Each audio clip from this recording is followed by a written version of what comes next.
ಕೂಡಲೆಂಬಗೆ ಶಾಸ್ತ್ರವೆಂಬುವನ ಬಾಳ ಶಕ್ತಿಯ ಶಿವಗಜ್ಜೆ ಬಾಳ ಕೇಳಲು ಬಳಿಕ ಬಾಳ ಕೇಳಲು ಬೇಕು ವೇದಾಂತೆಂಬ ಶಾಸ್ತ್ರವನ್ನು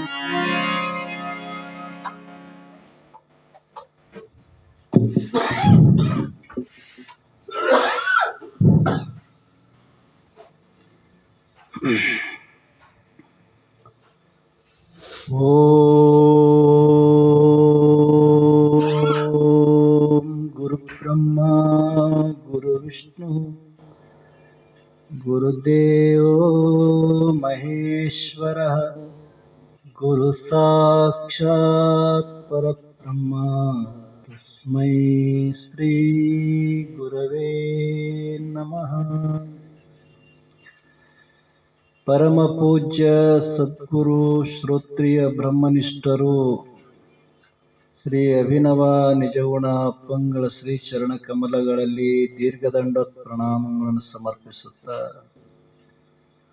ಪರಮ ಪೂಜ್ಯರು ಶ್ರೋತ್ರಿಯ ಬ್ರಹ್ಮನಿಷ್ಠರು ಬ್ರಹ್ಮಲೀನರಾದ ಸದ್ಗುರು ಶ್ರೀ ಬಸವಾನಂದ ಅಜ್ಜಿಯವರ ಶ್ರೀ ಚರಣ ಕಮಲಗಳನ್ನು ಎನ್ನ ಹೃದಯ ಮಂದಿರದಲ್ಲಿ ಸ್ಥಾಪಿಸಿಕೊಂಡು ಇಲ್ಲಿರುವಂಥ ಸರ್ವ ಶರಣರಿಗೂ ಅನೇಕ ಶರಣಾರ್ಥಿಗಳನ್ನು ತಿಳಿಸುತ್ತಾ ಇಂದಿನ ಶಾಸ್ತ್ರವನ್ನು ಮುಂದುವರಿಸೋಣ. ನಡೆದಿರುವಂಥ ಶಾಸ್ತ್ರ ಶ್ರೀಮನ್ ನಿಜಗುಣ ಯೋಗಿಗಳ ವಿರಚಿತವಾದಂಥ ಪರಮಾನುಭವ ಬೋಧೆ ಎನ್ನುವ ಗ್ರಂಥದ ಯಾವ 1ನೇ ಸಂಧಿಯಾಗಿರುವಂಥ ಈ ಒಂದು 20ನೇ ಸೂತ್ರದ 8ನೆಯ ನುಡಿ ಇಂದಿನ ಆಧಾರದ ವಿಷಯವಾಗಿರುವಂಥದ್ದು 21ನೇ ಸೂತ್ರ. ಈ 21ನೇ ಸೂತ್ರದಲ್ಲಿ ಏನು ಹೇಳ್ತಾರಪ್ಪ ಅಂತಂದರೆ, ತನುವಿದು ಆನಂದೆಂಬ ಬಗೆಯಿಂದ ಜೀವಂಗೆ ಜನಿಪವ ತಾಪತ್ರಯಗಳು ಅಂತ ಸೂತ್ರದಲ್ಲಿ ಅಂತ ಬಂದರು. ತಾಪತ್ರಯಗಳು ಒಂದು ಆಧ್ಯಾತ್ಮಿಕ, ಆದಿಭೌತಿಕ, ಆದಿದೈವಿಕ ಎಂಬ ತ್ರಿತಾಪಗಳು ಏನುಂಟು, ಇವು ಯಾರಿಗಪ್ಪ ಅಂತಂದ್ರೆ ತನುವಿದು ಆನಂದೆಂಬ ಈ ಶರೀರವೇ ನಾನೇ ಶರೀರ ಅಂತ ಯಾರು ದೃಢನೆಂಬ್ಯಾರ, ಯಾರು ತಿಳಿದಾರ, ಅವ್ರಿಗೇನಪ್ಪ ಅಂದ್ರೆ ಬಿಡದೆ ಕಾಡುವಂತ ಈ ತ್ರಿತಾಪಗಳು ಅಂದ್ರು. ಅಂದ್ರೆ ಈ ಶರೀರ ಧರ್ಮಗಳಿಗೆ ತೋರುವಂತ ಈ ತಾಪಗಳು ಮತ್ತೆ ಇವ್ರಿಗೆ ಯಾಕೆ ದುಃಖ ಕೊಟ್ಟವ್ರಿ ಅಂದ್ರೆ ಶರೀರ ನಾನು ಅಂತ ತಿಳಿದಿರುವುದರಿಂದ ಈ ದುಃಖ ಒಳಗಾದ ಅಂತ ಅನೇಕ ದುಃಖಕ್ಕೆ ಕಾರಣ ಆಯ್ತು ಅಂತ ಹೇಳ್ತಾನೆ. ಅದ್ರ ಮತ್ತೆ ಶರೀರನ ಅಲ್ಲ ಅಂದ್ರೆ ಈಗ ಇರಂಗಿಲ್ಲೇನು ಅಂತಂದ್ರೆ ದುಃಖಗಳು ಇರವೇ, ಅವು ಶರೀರದ ಧರ್ಮ ಇದಾವೆ. ಶರೀರ ನಾನು ಅಂತಂದ್ರೆ ಇದರ ದುಃಖದ ಭಾವನೆಯಿಂದ ಅಲ್ಲಿ ಅನೇಕ ಏನಪ್ಪಾ ಅಂತಂದ್ರೆ ಜನ್ಮಗಳಿಗೆ ಕಾರಣನಾಗ್ತಿದ್ದಿ. ಅದೇ ವಿಚಾರ ಮಾಡಿ ಈ ಶರೀರ ನಾ ಅಲ್ಲ, ಈ ಶರೀರಕ್ಕೆ ಬರುವಂತ ದುಃಖಗಳು ಇವೇನು ತಾಪತ್ರಯಗಳು ಉಂಟು ಇವು ಶರೀರ ಧರ್ಮಗಳು ಅಂತ ತಿಳಿದಿ ಅಂದ್ರೆ ಆನಂದದಿಂದ ಇರಕ್ಕೆ ಬರ್ತದಷ್ಟೆ. ಅದನ್ನ ಇಲ್ಲಿ ಹೇಳಿಕೆ ಅಂತ ಬಂದ್ರು. ಇವತ್ತೇನಪ್ಪಾ ಅಂತಂದ್ರೆ 8ನೇ ನುಡಿಯನ್ನು ಹೇಳ್ತಾರ. ತನು ಧರ್ಮವನ್ನು ಮೂಢ ಜನ 5 ತನ್ನದೆಂದೆನುತ್ತಿಪ್ಪ ದೈಶೆ ತಾನಲ್ಲದ ಇಂತು ಕೀಟಾದಿ ವಿಷಯ ಧರ್ಮವೆಂದು ಅಂದು ತನಗಾಗುವುದುಂಟೆ ಭಾವಿಸಿ ನೋಡೆ. ಭಾವಿಸಿ ನೋಡೆ ಅಂದ್ರೆ ವಿಚಾರ ಮಾಡಿ ನೋಡು ಮೈತ್ರಿಯೇ. ಈ ತನು ಅಂದ್ರೆ ತಾನಲ್ಲದ ಇರುವಂಥದ್ದು. ತನು ಅಂದ್ರೆ ಶರೀರ, ಶರೀರ ತಾನೇನು, ತಾನು ಶರೀರ ಅಲ್ಲ, ಶರೀರ ತಾನಲ್ಲ, ಶರೀರ ತಂದನು ಅಲ್ಲ. ಮತ್ತೆ ಎಲ್ಲ ಹೇಳಿಕೆ ಅಂತ ಬಂದಾರ, ಪಂಚಮಹಾಭೂತಗಳಿಂದ ಉತ್ಪತ್ತಿ ಆಗಿರುವಂಥದ್ದು ಜಾತಮಾದ ಈ ಶರೀರ ಅಂತ ಇಂದ ಹೇಳಿಕೆ ಅಂತ ಬಂದಾರ. ಈ ಶರೀರ ನಾನು ಅಂತ ಜೀವಾತ್ಮ ಇಲ್ಲಿ ಯಾಕೆ ಹಿಡಿದನಪ್ಪ ಅಂತಂದ್ರೆ ಭ್ರಮೆಯಿಂದ ಅಂದ್ರು. ಅಧ್ಯಾಸದಿಂದ ಭ್ರಮೆಯಿಂದ ಅದರ ಸಂಸ್ಕಾರದಿಂದ ಶರೀರವೇ ನಾನು ಅಂತ ದೃಢ ಭಾವ ಆಗ್ಯದ. ಯಾರಿಗಿದ ಆಗ್ಯದ ಅವರಿಗೆ ತನು ಧರ್ಮವನ್ನು ಶರೀರ ಧರ್ಮಗಳನ್ನು ಮೂಢ ಜನರು ಅಂದ್ರು. ಮೂಢ ಅಂದ್ರೆ ಯಾರು? ಮೂಢರು ಅಂತ ಯಾರಿಗೆ ಅನ್ಬೇಕು ಅಂದ್ರೆ ಸತ್ಯ ಅಸತ್ಯದ ಬಗ್ಗೆ ತಿಳಿದೇ ಇರುವಂಥ ವಿವೇಕ ಶೂನ್ಯರಿಗೆ ಮೂಢರು ಅಂತ ಕರೆದ. ಮೂಢ ಅಂತಂದ್ರೆ ಇಲ್ಲಿ ಮೂಢ ಅಂತಾರ, ಮೂರ್ಖರು ಅಂತಾರ, ಅವಿವೇಕಿಗಳು ಅಂತಾರ. ಬಹಳ ಅನೇಕ ಶಬ್ದಗಳು ಪ್ರಯೋಗ ಮಾಡಿದ್ರು ಕೂಡ ಅಲ್ಲಿ ಏನು ಸತ್ಯ ಯಾವುದು ಅಸತ್ಯ ಯಾವುದು ಅಂತ ತಿಳಿಲಾರ್ದೆ ಒಪ್ಪಿಕೊಳ್ಳೋದೇನದಲ್ಲ ಅದಕ್ಕೆ ಅವಿವೇಕತನ ಅಂತ ಕರೆದು. ಈ ಅವಿವೇಕಿಗಳಾದ ಜನರು ಅಂದ್ರು. ಮತ್ತು ಜಗತ್ತಿನಾಗ ಎಲ್ಲರೂ ವಿವೇಕಿಗಳೇ ಇದ್ದಾರೆ, ಎಲ್ಲರೂ ಜ್ಞಾನಿಗಳು, ಎಲ್ಲರೂ ತಿಳಿದವರು ಇರ್ತಾರೆ. ಇದ್ರಾಗ ಇವರು ಇದ್ದಾರೆ. ಮತ್ತೆ ಇವ್ರು ಏನಪ್ಪಾ ಅಂದ್ರೆ ಏನ್ ತಿಳಿದಾರ ಅಂದ್ರೆ 5 ಅಂದ್ರೆ ಜನರು 5 ಚೆನ್ನಾಗಿ ತನ್ನದೇ ಅಂದ್ರು. 5 ಅಂದ್ರೆ ತನ್ನದು ಚೆನ್ನಾಗಿ ಅಂದ್ರೆ ಈ ಶರೀರವೇ ನಾನೀನಿ ಅಂತ ಎಷ್ಟು ದೃಢ ಆಗ್ಯದಪ್ಪ ಅಂತಂದ್ರೆ ಇದರ ಹೆಸರಿಟ್ಟು ಕರೆದ್ರೆ ಸಾಕು ನಮಗ್ ಗೊತ್ತಾಗ್ಬಿಡ್ತು. ಎಷ್ಟು ಹೆಸರು ನಮ್ಗೆ ಕರೆದ ತಕ್ಷಣ ನನ್ನನ್ನೇ ಕರಿತಾರ ಅಂತ ನಮ್ಗೆ ಹೆಂಗೆ ಬರ್ತದ ಭಾವ. ಈ ಶರೀರ ನಾನೇ ಇದ್ದೇನೆ ಎಂಬುದು ಅಷ್ಟು ದೃಢ ಭಾವ ಆಗ್ಯದ ಅಂತ ಹೇಳ್ತಾರೆ.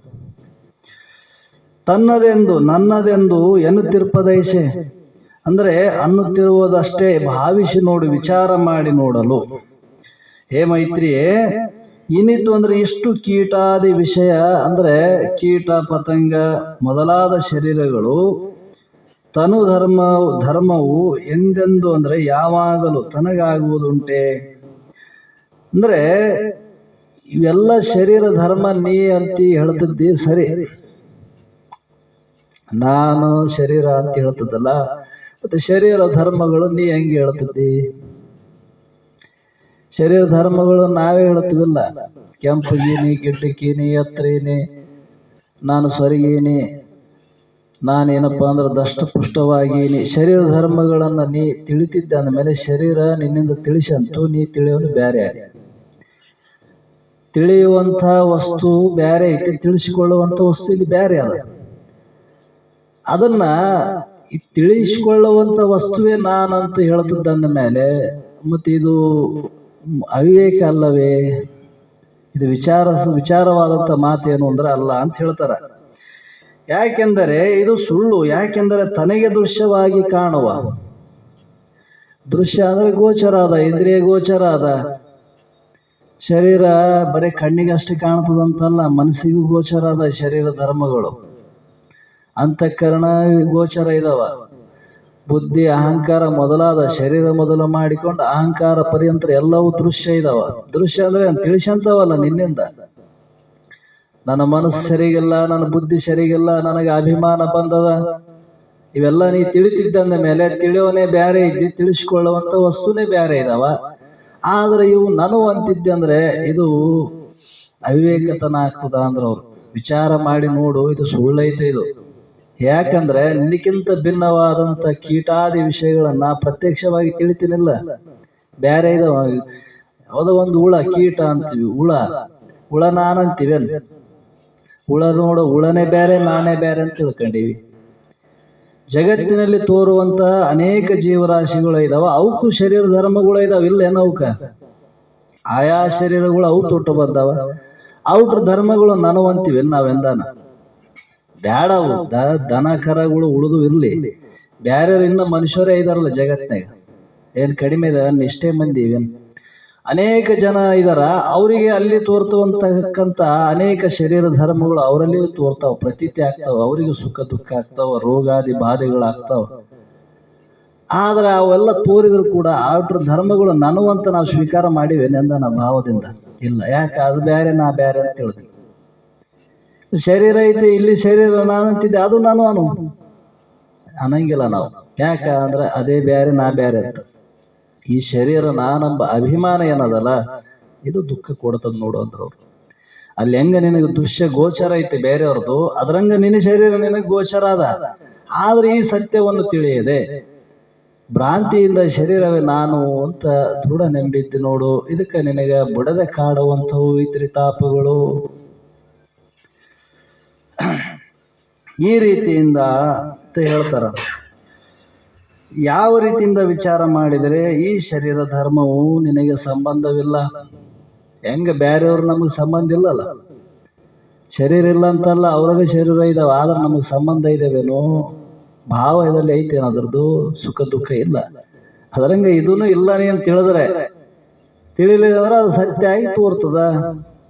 ಇದನ್ನು ತಿಳ್ಕೋ ಅಂತ ಹೇಳ್ತಾರೆ. ಬಳಿಕ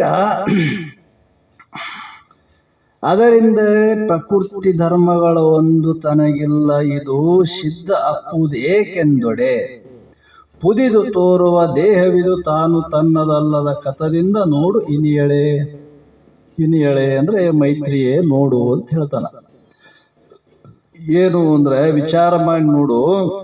ಅದರಿಂದ ಆ ಕಾರಣದಿಂದ, ಯಾವ ಕಾರಣದಿಂದ ಹಿಂದೆ ಹೇಳಿವಲ್ಲ, ಶರೀರ ಹೆಂಗ ಬೇರೆ ಶರೀರಗಳು ನೀನಲ್ಲೋ ಅದರಂತೆ ನಿನ್ನ ಶರೀರ ನೀನಲ್ಲ ಅಂತ ಹೇಳಿ, ಆ ಕಾರಣದಿಂದ ಪ್ರಕೃತಿಯು ಈ ತ್ರಿಗುಣಾತ್ಮಕವಾದಂಥ ಪ್ರಕೃತಿ ಏನ್ ನಮಗೆ ಗೋಚರದ ಇಂದ್ರಿಯ ಗೋಚರ ಜಗತ್ತು, ಈ ಸಮಸ್ತ ಸೃಷ್ಟಿ ಏನು ನಮಗೆ ಇಂದ್ರಿಯ ಗೋಚರ ಅದಾವ ನೋಡ್ರಿ. ಇವೆಲ್ಲ ಕಣ್ಣಿಗೆ ದೃಶ್ಯ ಇದಾವ. ಹೀಗೆ ಕಾಣುವಂತ ಪ್ರಕೃತಿ ಧರ್ಮಗಳು ಒಂದು ತನಗಿಲ್ಲ ಅಂದ ಯಾರಿಗೆ? ಸಚ್ಚಿದಾನಂದ ಘನ ಸ್ವರೂಪನಾದ ಆತ್ಮಸ್ವರೂಪ ನೀ ಏನಿದ್ದಿ, ಶುದ್ಧ ಚೇತನ ಅರಿವು ರೂಪ. ನಮ್ಮ ಮೂಲ ಸ್ವರೂಪ ಏನದ? ಅದು ಶುದ್ಧ ಚೇತನ. ಅದು ಯಾವ ಉಪಾಧಿ ಧರ್ಮ ಇಲ್ಲ ಅದಕ್ಕೆ. ಅಂತ ಶುದ್ಧ ಚೇತನವಾದ ಅರುಸ್ವರೂಪನಾದ ನಿನಗೆ ಇವು ಇಲ್ಲ ಅಂದ್ರು ಅವರು. ಯಾವ ಶರೀರ ಧರ್ಮಗಳು ನಿನ್ನಲ್ಲಿಲ್ಲ. ಹೆಂಗ ನೀ ಶರೀರನ ಬೇರೆ ಇಟ್ಟು ನೀ ತಿಳಿತಿದ್ದೋ ಅದರಂತೆ ಈ ಪ್ರಕೃತಿ ನಿನ್ನಲ್ಲಿ ತೋರಿದ್ರು ಕೂಡ ಅನೇಕ ವಿಧವಾಗಿ ತೋರ್ತಾವ. ಜಗತ್ತಿನಲ್ಲಿ ನಾನಾ ಪ್ರಕಾರ ಐತೆ, ಅನೇಕವಾಗಿ ವಿಧವಾಗಿ ತೋರಿದ್ರು ಕೂಡ ಇದು ಹೆಂಗ ನಿನಗೆ ದೃಶ್ಯ ಅದ, ಅದನ್ನು ತಿಳ್ಕೊ ಅಂತ ಹೇಳ್ತಾರ. ಧರ್ಮಗಳು ತನಗಿಲ್ಲ, ಒಂದಾದವು ತನಗೆ ಇಲ್ಲವು. ಯಾಕೆಂದೊಡೆ, ಯಾಕೆ ಅಂತ ನೀ ಇದು ಕೇಳಿದರೆ, ಪುದಿದು ಅಂದ್ರೆ ಸಂಬಂಧವಾಗಿ ತೋರುವ ಅಂದ್ರೆ ಪ್ರತೀತಿಯಾಗುವ ದೇಹವಿದು. ಈ ಶರೀರವು ತಾನಲ್ಲ, ತನ್ನದಲ್ಲ, ಹುಟ್ಟೋದಿಲ್ಲ, ಪುದಿದು ತೋರ್ತದಿಲ್ಲ, ಹುಟ್ಟಿ ತೋರ್ತದಿಲ್ಲ ಶರೀರ. ಈ ತೋರಿದು ಹುಟ್ಟಿದ್ದು ತೋರ್ತದ ಅಂದ ಮೇಲೆ ಆ ತೋರಿದ್ದು ನಾಶ ಆಗ್ತದ. ನಾಶ ಆಗುವ ಶರೀರ ನೀ ನೋಡ್ತಿದ್ದಂದ್ರೆ ನೀ ಅವಿನಾಶಿ ಇದ್ದೆ ಅಂತ. ಅದರಂಗ ಈ ಜಗತ್ತಿನಿಂದಲೇ ನಾನಾ ರೀತಿಯಿಂದ ತೋರಿದರು ಕೂಡ ಅನೇಕ ಪ್ರಕಾರವಾಗಿ ತೋರ್ತದೆ ಜಗತ್ತು, ಒಂದೇ ಪ್ರಕಾರವಾಗಿಲ್ಲ. ಹೀಗೆ ತೋರಿದ್ರು ಕೂಡ ಇವು ನಿನ್ನ ಸ್ವರೂಪದಲ್ಲಿ ಸಂಬಂಧವಿಲ್ಲ ಅಂದ್ರೆ ಅವರು. ಯಾಕಂದ್ರೆ ಗುಣ ಸಂಬಂಧದಿಂದ ಇವು ತೋರ್ತಾವ. ತೋರಿದ್ರೆ ಐತೇನು ಸತ್ಯ ಅಂದ್ರೆ ವಿಚಾರ ಮಾಡಿದ್ರೆ ಇಲ್ಲ, ಇಲ್ಲದೇ ಇದ್ರು ಕೂಡ ಅದು ಸತ್ಯದಂತೆ ಗೋಚರಿಸ್ತದ. ಇದುವೇ ಮಾಯೆ ಅಂದ್ರೆ ಅವರು. ಇಲ್ಲದ್ದು ಕೂಡ ಹೌದನ್ನಂಗೆ ತೋರಿಸ್ತದ ನೋಡಿ. ಹೀಗೆ ತನ್ನದಲ್ಲ ಕಥದಿಂದ ಅಂದ್ರೆ ಈ ಕಾರಣದಿಂದ ವಿಚಾರ ಮಾಡಿ ನೋಡು ಅಂತ ಹೇಳ್ತಾನ. ಮತ್ತು ಇಷ್ಟೆಲ್ಲ ವಿಚಾರ ಮಾಡಿ ಕೇಳಿದಂತ ಮೈತ್ರಿ ಈ 1ನೇ ಸಂಧಿಯಲ್ಲಿ ಪೂರ್ಣ ಕೇಳಿಕೆ ಅಂತ ಬಂದಳ ಮೈತ್ರಾದೇವಿ. ಕೇಳಿ ಮತ್ತೆ ಗಂಡನ ಕುರಿತು ಪ್ರಶ್ನೆಯನ್ನು ಮಾಡ್ತಾಳಾಕೆ. ಮತ್ತೊಂದು ಏನೇ ಕೇಳಿದ ವನಿತೆ ತನ್ ಇನಿಯಂಗೆ ಪೊಡಮುಟ್ಟು ತನು ಧರ್ಮಾದಿಗಳಿಲ್ಲದ ಅಂದವ ತನಗರಿಯಲು ಅಲಸದೆ ಪೇಳು ಮುನಿನಲ ಆ ಮನೆಯೆಂದು ಬೆಸಗೊಂಡಳು ಒಲವಿಂದ ಅಂತ ಹೇಳ್ತಾನೆ. ಏನೇ ಅಂದ್ರೆ ಯಾಜ್ಞವಲ್ಕ್ಯರು. ಯಾರಿಗೆ? ಏನೇ ಯಜ್ಞವಲ್ಕ್ಯರನ್ನ ಕೇಳಿದ್ದಕ್ಕೆ. ಯಾರು ಯಜ್ಞವಲ್ಕ್ಯರು? ತನ್ನ ಗಂಡನಾದಂಥ ಯಜ್ಞವಲ್ಕ್ಯ ಮಹರ್ಷಿಗಳನ್ನ ಮೈತ್ರಿ ಕೇಳ್ತಾಳ. ಕೇಳಿದನು ಆಲಿಸಿ. ಇಲ್ಲಿವರೆಗೆ ಅವರು ಹೇಳಿಕೆ ಅಂತ ಬಂದರು ಯಾಜ್ಞವಲ್ಕ್ಯ ಮಹರ್ಷಿಗಳು. ಇದನ್ನೆಲ್ಲ ಕೇಳ್ಯಾಳ. ಯಾರು ಸರಿಯಾಗಿ ಕೇಳಿರ್ತಾರ ಅವ್ರಿಗೆ ಸರಿಯಾಗಿ ಪ್ರಶ್ನೆ ಮಾಡಕ್ ಬರ್ತದ. ಮತ್ತೆ ಇಲ್ಲಪ್ಪ ಅಂದ್ರೆ ಇಲ್ಲಿಟ್ಟು ಪ್ರಶ್ನೆ ಮಾಡಬೇಕಾಗ್ತದ. ಅದು ಸರಿಯಾಗಿ ಕೇಳೋದೇನಂದ್ರೆ ಸರಿಯಾಗಿ ಕೇಳಿತ್ತಂದ್ರೆ ಸರಿಯಾಗಿ ಪ್ರಶ್ನೆ ಬರ್ತಾವ. ಯಾಕಂದ್ರೆ ಅದು ಸಂಶಯ ನಿವೃತ್ತಿ ಮಾಡ್ತದ. ಅದನ್ನ ಇಲ್ಲಿ ಹೇಳ್ತಾಳ ಆಕಿ. ಇಷ್ಟೊತ್ತು ಕೇಳ್ಯಾಳ, ಎಲ್ಲ ಹೇಳಿಕೆ ಅಂತ ಬಂದಾರ. ಏನ್ ಹೇಳ್ಯಾರ? ಶರೀರ ನೀ ಅಲ್ಲ, ಶರೀರ ಧರ್ಮಗಳು ನಿನ್ನವಲ್ಲ ಅಂತ ಹೇಳಿದರು.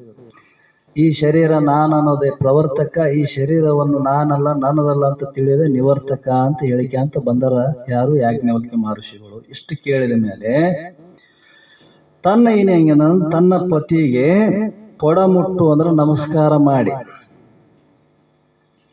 ಪ್ರಶ್ನೆ ಬಹಳ ಮಂದಿ ಮಾಡ್ತೀವಿ ಖರೆ, ಪ್ರಶ್ನೆ ಮಾಡುವ ಪೂರ್ವದಲ್ಲಿ ಪ್ರಶ್ನೆ ಮಾಡಬೇಕಾದ್ರೆ ನಮಗೆ ಇರಬೇಕಾದ ಯೋಗ್ಯತೆ ಏನಿರಬೇಕು ಅನ್ನೋದು ತಿಳಿದು ಪ್ರಶ್ನೆ ಮಾಡೋರು ಮುಮುಕ್ಷುಗಳು.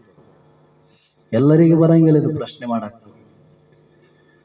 ಮುಮುಕ್ಷುವಿಗೆ ತನ್ನದೇ ಆದಂಥ ಕೆಲವು ಲಕ್ಷಣಗಳು ಇರ್ತಾವೆ.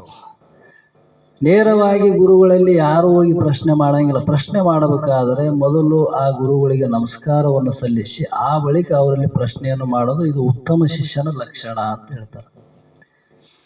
ಮನೆಗೆ ಗಂಡ ಹೇಳ್ತಿದ್ದಂಗೆ ನೀನು ಸ್ವಲ್ಪ ಹೇಳು ಸ್ವಲ್ಪ ನೀನಂತ ಕೇಳಕ್ಕೆ ಬರ್ತದೆ ಗುರುವಿನಲ್ಲಿ ಹೋಗಿ ಹಂಗೆ ಕೇಳೋದೈತೆ ಏನಿದು ಪಾರಮಾರ್ಥ. ಹಂಗಲ್ಲ ಅದು.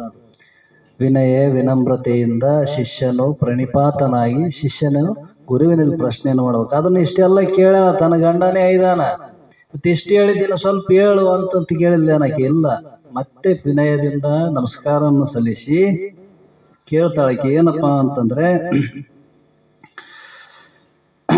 ತನು ಧರ್ಮಾದಿಗಳು ಶರೀರ ಧರ್ಮಗಳು ಇಲ್ಲದ ಅಂದವ ಇಲ್ಲದ ರೀತಿಯನ್ನು ಎಲ್ಲಿ ನನ್ನಲ್ಲಿ ಶರೀರ ಧರ್ಮ ಇಲ್ಲ ಅಂತ ನೀವು ಇಲ್ಲಿವರೆಗೆ ಹೇಳಿದ್ರಿ.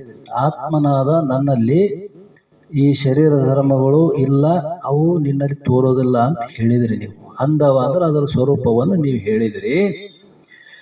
ಅದನ್ನ ಕೇಳಿದಂತ ನಾನು ಈ ರೀತಿ ಎಂದು ತನಗೆ ಅರಿಯುವಂತೆ ಇಷ್ಟತನ ಹೇಳೇನಲ್ಲ ಮೈತ್ರ, ಮತ್ತೆ ನೀನು ಇನ್ನ ತಿಳಿಯಂಗ ಹೇಳು ಅಂತ ಹೇಳ್ತಿದ್ದಂದ್ರೆ ಇಷ್ಟೊತ್ತು ಹೇಳೇನು ನಾನು ಶರೀರ ನೀ ಅಲ್ಲ ಶರೀರ ಧರ್ಮಗಳು ನಿನ್ನವಲ್ಲ ಅಂತ ನಾ ಹೇಳಿಕೆ ಅಂತ ಬಂದಿನಿ. ಆದ್ರೂ ಮೈತ್ರ ಮತ್ತೆ ಕೇಳ್ತಾಳ ಇಲ್ಲಿ ಏನಂತಾಳ, ನನಗೆ ಅರಿಯುವಂತೆ ಅಂದ್ರೆ ಅದಕ್ಕೆ ಅರಿಯುವಂತೆ ಅಂದ್ರೆ ಇನ್ನೂ ಅನೇಕ ರೀತಿಯಿಂದ ಉದಾಹರಣೆಯನ್ನು ಕೊಟ್ಟು ನನಗೆ ಶರೀರನ ಅಲ್ಲಂಬ ಜ್ಞಾನ ಎಷ್ಟು ದೃಢ ಆಗಬೇಕು ಅಂತಂದ್ರೆ ಇಲ್ಲಿ ಶರೀರನ ಎಂಬ ಜ್ಞಾನ ಎಷ್ಟು ದೃಢ ಇತ್ತು ಅಷ್ಟೇ ದೃಢ ಆಗುವಂಗ ಮತ್ತೆ ಅದನ್ನು ವಿಸ್ತಾರವಾಗಿ ಹಾಗೆ ನನಗೆ ವಿಸ್ತಾರವಾಗಿ ಅಲಸದೆ ಅಂದ್ರೆ ತಡ ಮಾಡದೆ, ಆಲಸ್ಯ ಬೇಡ ಅಂದ್ರು. ಇಷ್ಟು ದಿವಸ ಹೇಳೇನಿ ಎಲ್ಲಡಿ ಇನ್ನೊಂದು ಸ್ವಲ್ಪ ದಿವಸ ಮತ್ತೆ ಒಂದು 6 ತಿಂಗಳು ಬಿಟ್ಟು ಹೇಳಮಂತಂದ್ರೆ ನಾವು ಎಲ್ಲ ಈಗೇ ಹೇಳು, ಈ ಕ್ಷಣದಲ್ಲೇ ಹೇಳಬೇಕು ಅಂತ. ಅಲಸದೆ ಹೇಳು ಅಂದ್ರೆ ಹೇಳು. ಮುನಿಲಲ ಮನೆ ಅಂತ ಹೇಳ್ತಾನ ಅಂದ್ರೆ ಮುನಿಗಳಿಂದ ಹೊಗಳಿಸಿಕೊಳ್ಳುವನೆ. ಮುನಿಗಳು ಅಂದ್ರೆ ಯಾರಪ್ಪ ಮುನಿಗಳು? 88 ಕೋಟಿ ಮುನಿಗಳು ಉಂಟು. ಈ ಮುನಿಗಳಿಗೆ ಮುನಿಶ್ರೇಷ್ಠನು ಅಂತ ಯಾಜ್ಞವಲ್ಕ್ಯರಂದ್ರು. ಮುನಿಗಳು ಅಂತ ಯಾರಿಗೆ ಅನ್ನಬೇಕು? ಯಾರು ಯಾವಾಗಲೂ ಸ್ವರೂಪದ ಚಿಂತನದಲ್ಲಿ ತೊಡಗ್ಯಾರ ಅವರೆಲ್ಲ ಮುನಿಗಳು. ಯಾರು ಸ್ವರೂಪದ ಸಾಕ್ಷಾತ್ಕಾರವನ್ನು ಮಾಡಿಕೊಂಡು ದೃಢ ಅಪರೋಕ್ಷ ಜ್ಞಾನವುಳ್ಳವರೇ ಅವರೇ ಮುನಿಶ್ರೇಷ್ಠರು ಅಂತ. ಇನ್ನು ಅವ್ರ ಕರ್ತವ್ಯ ಅದ, ತಮ್ಮ ಆತ್ಮರೂಪ ಚಿಂತನದಲ್ಲಿ ತೊಡಗ್ಯಾರ, ಅವ್ರ ಕರ್ತವ್ಯ ಐತೆ ಇನ್ನ. ಆದ್ರೆ ಇವ್ರು ಹಂಗಲ್ಲ, ಇವರು ಅದನ್ನ ಸಾಕ್ಷಾತ್ಕಾರ ಮಾಡಿಕೊಂಡಿರತಕ್ಕಂಥವ್ರು, ದೃಢ ಅಪರೋಕ್ಷ ಜ್ಞಾನವುಳ್ಳವರು, ಜೀವನ್ಮುಕ್ತರು ಅಂತ. ಅದಕ್ಕೆ ಮುನಿಶ್ರೇಷ್ಠನೇ. ಅಂಥ ಮುನಿಗಳಲ್ಲಿ ಮುನಿಶ್ರೇಷ್ಠನಾದಂಥ ಯಾಜ್ಞವಲ್ಕ್ಯರೇ ಹೀಗೆಂದು ಅಂದ್ರೆ ಈ ರೀತಿಯಿಂದ ಮೈತ್ರಿ ಒಲವಿಂದ ಅಂದ್ರೆ ಪ್ರೀತಿಯಿಂದ ಬೆಸಗೊಂಡಳು ಅಂತ ಇಲ್ಲಿ ಹೇಳಿಕೆ ಅಂತ ಬಂದ್ರು. ಈ ಕೇಳಿದಂತ ವಿಚಾರವನ್ನು ಹೇಳಿ ಮುಂದಿನ ಸೂತ್ರಕ್ಕೆ ಅಂದ್ರೆ ಮುಂದಿನ 2ನೇ ಸಂಧಿಗೆ ಬೀಜ ಮಾಡ್ತಾರೆ. ಇಲ್ಲಿ ಹೇಳ್ತಾರ ಅವರು, ಜಾಗರಣಾದಿ ತ್ರಿವಿಧ ದೊಡವೆರದ 8 ಭಾಗ್ಯನುಳ್ಳ ಪ್ರವರ್ತಕ ಯೋಗದಿಂದ ಇಂತು ವರ್ತಿಪ ಜೀವನಿಗೆ ಪೇಳುವೆನು ಈಗಳೆ ಅಂಗನೆ ನಿವರ್ತಕವನು. ನೋಡು, ಜಾಗರಣ ಆದಿ ತ್ರಿವಿಧ ದೊಡವೆರದು 8 ಅಂತ ಹೇಳಿದರು. ಇಲ್ಲಿ ಜಾಗರಣ ಮೊದಲು ಹೇಳ್ಯಾರಲ್ಲ, ಪಂಚಾವಸ್ಥೆಗಳಂತ ಹೇಳಿಕೆ ಅಂತ ಬಂದಾರ. ಮತ್ತು ಇವು ತ್ರಿವಿಧ ಅಂತಂದ್ರೆ 3 ಮತ್ತೆ ಮುಂದೆ ಹೇಳಿಕೆ ಅಂತ ಬಂದರು. ಈ 3 ಅವಸ್ಥೆಗಳನ್ನು ಮೊದಲಿರ್ತಕ್ಕಂಥ ಇದು ಸ್ಥಿತಿಗಳನ್ನು ಜೀವನಿಗೆ ಬರ್ತಕ್ಕಂಥ ಅಷ್ಟಾವಸ್ಥೆಗಳನ್ನು ಇಲ್ಲಿ ನಿರೂಪಣೆ ಮಾಡಿದ್ದೀವಿ. ಈ ಭಾಗ್ಯನುಳ್ಳ ಈ ರೀತಿಯಿಂದ ಹೇಳಲ್ಪಟ್ಟಂಥ ಏನು ಪ್ರವರ್ತಕ ಕರ್ಮಗಳ, ಪ್ರವರ್ತಕ ಅಂದ್ರೆ ಏನು? ಎಲ್ಲಿ ಯಥಾರ್ಥ ಸ್ವರೂಪದ ಜ್ಞಾನವಿಲ್ಲದೆ ಕೇವಲ ಶರೀರವೇ ಸತ್ಯ, ಈ ಜಗತ್ತೇ ಸತ್ಯ ಅಂತ ತಿಳಿದು ಆ ಭೋಗ ಸುಖವನ್ನೇ ಅನುಭವಿಸಬೇಕೆಂತಂದು ವಿಷಯಾದಿಗಳಲ್ಲಿ ಪ್ರವೃತ್ತಿ ಉಳ್ಳವನೇ ಇದು ಪ್ರವರ್ತಕ ಕರ್ಮ ಅಂತಂದ್ರು. ಈ ಕರ್ಮಗಳು ಏನದವ ಜೀವನಿಗೆ ಬಂಧನ ಅಂದ್ರೆ ಜನ್ಮ ಮರಣಕ್ಕೆ ಕಾರಣವಾಗಿರ್ತಕ್ಕಂಥವು. ಪ್ರವರ್ತಕ ಯೋಗದಿಂದ ಇಂತು ಅಂದ್ರೆ ಈ ಪ್ರವರ್ತಕ ಕರ್ಮದಿಂದ ಯೋಗದಿಂದ ಅಂತ ಹೇಳಿದ್ರಲ್ಲ, ಯೋಗದಿಂದ ಕೂಡಿಕೊಂಡು ಈ ಅಷ್ಟ ಕರ್ಮಗಳೇನ ಇದಾವ ಇಂದ ಹೇಳಿರ್ತಕ್ಕಂಥವು ಪ್ರವರ್ತಕ ಕರ್ಮಗಳು. ಆ 8 ಕರ್ಮಗಳ ಯೋಗ ಅಂದ್ರೆ ಅದರಲ್ಲಿ ಕೂಡಿಕೊಂಡು ವರ್ತಿಪ ಅಂದ್ರೆ ಅದರಲ್ಲೇ ಆಚರಣೆ ಉಳ್ಳವನು ಅಥವಾ ಅದರ ಅಭ್ಯಾಸ ಉಳ್ಳವನು. ಈ ಶರೀರವೇ ಇದ್ರಾಗ ಮೊದಲು ಎಲ್ಲೋಸು ಬಂದು ಅದ್ರಾಗ ವರ್ತಿಪ ಜೀವನಿಗೆ. ಯಾರಿಗೆ ಹೇಳಬೇಕು? ಈ ಶರೀರ ನಾನು ಜಗತ್ ಸತ್ಯ ಅಂತ ತಿಳಿದು ಇದರಾಗ ಕುಂತಾನಲ್ಲ ಅಂಥವನಿಗೆ ಪೇಳುವೆನು ಅಂದ್ರೆ ನಾ ಮುಂದೆ ಹೇಳುತ್ತೀನಿ. ಏನು ಹೇಳ್ತೀರಿ ನೀವು? ಈಗಲೇ ಅಂಗನೆ ನಿವರ್ತಕವನು ಅಂದ್ರೆ ಯಾರಿಗೆ ಹೇಳ್ದಂಗೆ ಆಯ್ತು ಶಾಸ್ತ್ರ? ಶರೀರ ನಾನು, ಶರೀರ ನಂದು, ಈ ಜಗತ್ತು ಸತ್ಯ, ಇಲ್ಲಿರುವಂತ ವಿಷಯ ಸುಖಗಳೇ ಪರಮ ಸುಖ ಅಂತ ಅವಿವೇಕತನದಿಂದ ಈ ಸುಖ ದುಃಖ ಎಂಬ ಚಕ್ರದೊಳಗೆ ಸಿಲುಕಿ ಜನ್ಮ ಜನ್ಮಾಂತರ ತಿರುಗುತ್ತಾನಲ್ಲ ಈ ಜೀವಾತ್ಮ ನಾ ಅಂತ ಅಂಥವನಿಗೆ ಹೇಳಿವಿ ಅಂದ್ರು ಅವ್ರು. ಶರೀರ ಯಾರು? ಶರೀರ ನಾ ಅಲ್ಲ ಅಂತ ತಿಳಿದವನಿಗಲ್ಲ. ಈ ತಿಳಿದೇ ಇರುವಂಥವನಿಗೆ ನಾವು ನಿವರ್ತಕ ಕರ್ಮವನ್ನು ಹೇಳಿದೀವಿ ಅಂತ ಹೇಳ್ತಾನ. ಮುಂದೆ ಹೇಳ್ತೀನಿ ಈಗಲೇ ಅಂದ್ರೆ ಈಗ ಮುಂದೆ ಹೇಳ್ತೀನಿ ಸೂತ್ರದಲ್ಲಿ ಅಂತ ಹೇಳ್ತಾನ. ಇದು ನಿಜಗುಣ ಯೋಗಿ ಮುದದಿಂದ ತಿಳಿಯ ಪೇಳಿದ ಯಾಜ್ಞವಲ್ಕ್ಯ ಮೈತ್ರಿಯ ಒದವಿದ ಸಂವಾದದೊಳಗೆ 1ನೆಯ ಸಂಧಿ ಸದಮಳ ಪರಮಾನುಭವ ಬಂದಿ ಅಂತ ಹೇಳ್ತಾನೆ. ಈ ರೀತಿಯಿಂದ ಶ್ರೀಮನ್ ನಿಜಗುಣ ನಾಮಕ ಯೋಗಿಗಳು ಮುದದಿಂದ ಅಂದ್ರೆ ಸಂತೋಷದಿಂದ ತಿಳಿಯ ಪೇಳಿದೆ ಅಂದ್ರೆ ಮುಮುಕ್ಷು ಜನರಿಗೆ ಅರಿಯುವುದಕ್ಕಾಗಿ ಹೇಳಲ್ಪಟ್ಟಿರ್ತಕ್ಕಂಥದ್ದು. ಏನು ಹೇಳಿದ್ರಿ ಅಂದ್ರೆ ಯಾಜ್ಞವಲ್ಕ್ಯ ಮಹರ್ಷಿಗಳು ತಮ್ಮ ಧರ್ಮ ಪತ್ನಿಯಾದಂಥ ಮೈತ್ರಿಗೆ ಉಪದೇಶಿಸಲ್ಪಟ್ಟಂತ ವಾಕ್ಯವನ್ನು ಇಲ್ಲಿವರೆಗೆ ನಾನು ಹೇಳಿದೆ. ಈ 1ನೇ ಸಂಧಿಯಲ್ಲಿ ಸದಮಳ ಅಂದ್ರೆ ನಿತ್ಯ ಶುದ್ಧವಾದ ಪರಬ್ರಹ್ಮವನ್ನು, ಆ ಪರಬ್ರಹ್ಮ ಸ್ವರೂಪವನ್ನು ಅನುಭವಕ್ಕೆ ತಂದು ಕೊಡುವಂಥ ವಾಕ್ಯಗಳನ್ನೇ ಈ ಗ್ರಂಥ ರೂಪದಲ್ಲಿ ಅಥವಾ ಈ 1ನೇ ಸಂಧಿಯಲ್ಲಿ ಹೇಳಿನಿ ಅಂದ್ರು ಅವರು. ಅದನ್ನು ಬಿಟ್ಟು ಬೇರೆ ನಾ ಏನು ಹೇಳಿಲ್ಲ.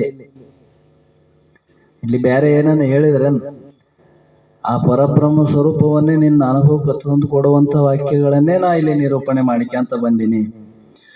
ಹೀಗೆ ಹೇಳಿರ್ತಕ್ಕಂಥದ್ದು ಅಂತ ಹೇಳಿ ತಾಪತ್ರಯಾದಿ ಪ್ರವರ್ತಕ ಕರ್ಮ ನಿರೂಪಣೆ ಸೂತ್ರ 21ಕ್ಕೆ ಪದ 196ಕ್ಕೆ ಅಂತು ಸಂಧಿ 1ಕಂ ಸೂತ್ರ 21ಕಂ ಪದ 196ಕಂ ಮಂಗಳಮಸ್ತು ಅಂತ ಈ 1ನೇ ಸಂಧಿಯನ್ನು ಮುಕ್ತಾಯಗೊಳಿಸಿದ್ರು. ಈಗ 2ನೇ ಸಂಧಿಯನ್ನು ಇಲ್ಲಿ ಹೇಳ್ತಾರೆ. ಮೊದಲನೆಯ ಸಂಧಿಯಲ್ಲಿ ಶ್ರೀ ಗುರು ಶಂಭುಲಿಂಗಾಯ ನಮಃ 2ನೇ ಸಂಧಿ ಪ್ರಾರಂಭ ಮಾಡ್ತಾರ. ಈಗ ಪೂರ್ವದಲ್ಲಿ ಹೇಳಲ್ಪಟ್ಟಂತ 1ನೇ ಸಂಧಿ ಶಾಸ್ತ್ರದ ಕೆಲವು ನಿಯಮಗಳಿದಾವೆ.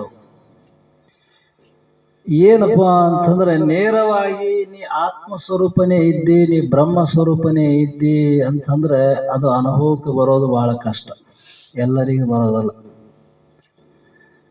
ಅದಕ್ಕೆ ಈ ಪೂರ್ವದ 1ನೇ ಸಂಧಿಯಲ್ಲಿ ಏನು ಹೇಳಿಕೆ ಅಂತ ಬಂದ್ರು ಅವರು,